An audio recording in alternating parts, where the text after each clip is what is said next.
আজকে রান্না করবো শোল মাছ দিয়ে বড় কচু। উম, কড়াই আহার পরে দিয়ে হলুদ দেব, লবণ দেব, কড়াইতে তেল দিয়ে দেব। তেল গরম হয়ে গেলি মাছখান নাড়াইয়ে ছাড়াইয়ে কড়াইতে মাছ দিয়ে দেব এক কান এড়িয়ে। দেওয়ার পরে মাছগুলো সুন্দর করে নাড়ায় ছাড়াইয়ে বাজিয়ে নেব। এই যে মাছ ভাজা আছে উল্টো উল্টো দিচ্ছি, উল্টো উল্টো এই মাছগুলো ভালো করে বাজিয়ে নেব। ভাজার পরে মাছগুলো এক কান এড়ে নামায় নেব।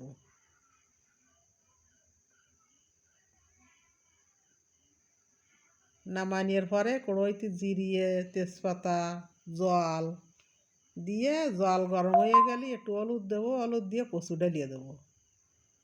কচু দিয়ে কাঁচা জাল বাটিয়ে নেব সুন্দর করে, বাটিয়ে বাটা জাল দিয়ে দেবো।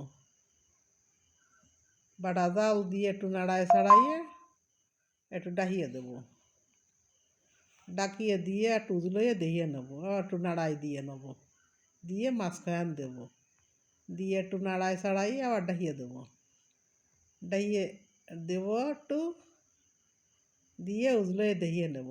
এই দেখো তরকারি কত সুন্দর আছে, কচু নরম হয়ে গেছে। আর একটু ডাহিয়ে দিয়ে নামাই নেব। এই যে আমার রান্না ইয়ে। সাথে আছে সাদা শাক ভাজি, আর পেঁয়াজের কলি দিয়ে সিম দিয়ে ভাজি। এই পর্যন্ত ভিডিওটা শেষ।